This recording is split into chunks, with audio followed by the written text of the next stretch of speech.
Hindi umobra ang online modus ng dalawang individual na sangkot umano sa pambubugaw at prostitusyon matapos silang arestuhin ng Regional Anti-Cybercrime Unit Bangsamoro Autonomous Region sa isang kinasang entrapment operation.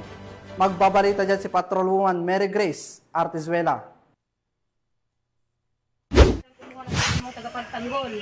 Arestado ang dalawang individual na sangkot sa pambubugaw ng mga Cotabato City Police Office, ang isang entrapment operation sa poblasyon sa Cotabato City na nagresulta sa pagkakahuli kina Alyasyan at alias Pia.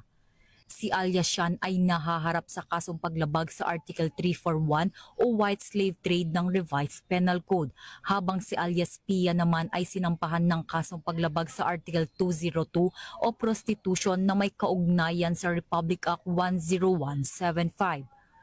Kasalukuyang nasa kustodiya ng RACOBAR ang mga suspect para sa kaukulang dokumentasyon at agarang pagsasampan ng kaso.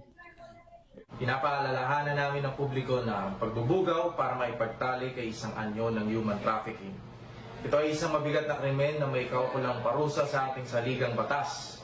Agad itong i-report sa mga otoridad upang matulungan ang mga biktima at mapanagot ng mga lumalabag sa batas. Mula dito sa Campo Crame, ako ang inyong PNN correspondent, Patrolwoman Mary Grace Artizuela, nagbabalita para sa Police News Network, alagad ng batas, tagataguyod ng balitang pulis.